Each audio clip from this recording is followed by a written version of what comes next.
ചെറുപ്പക്കാർ കുട്ടികൾ ഉപയോഗിക്കും പോലെയല്ല നമ്മൾ വയസ്സായവർക്ക് തിളക്കമുള്ളതൊന്നും ഉപയോഗിക്കരുത്. കുറച്ചൊരു മാറ്റ് ഫിനിഷിലോട്ട് പോണതായിരിക്കും ഏറ്റവും ഭംഗിയായിട്ട് കാണാൻ ഇരിക്കുന്നത്. തിളക്കമുള്ളതെല്ലാം എടുത്തു കഴിഞ്ഞാൽ അതൊരുപാട് വിയേർഡായിട്ട് തോന്നും. ഇനി ഇതിലുള്ള ഈ ഡാർക്ക് ബ്രൗൺ ആയിട്ടുള്ള ഐ ഷാഡോ ഇതേപോലെ ഒരു ബ്രഷ് എടുത്തിട്ട് അതിലൊന്ന് ടച്ച് ചെയ്തിട്ട് നമ്മൾ കണ്ണിന്റെ താഴെ കൊടുത്തിട്ട് പിന്നെയാണ് കണ്ണെഴുതണമെങ്കിൽ കണ്ണിനൊരു ഭംഗി വരും.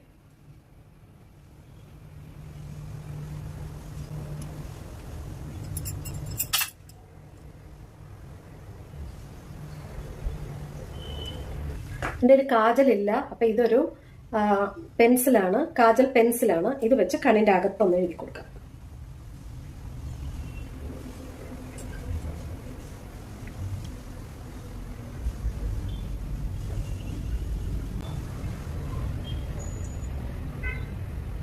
കണ്ണിന്റെ മേളിലും കണ്ണിന്റെ താഴെയും ഞാൻ എഴുതി.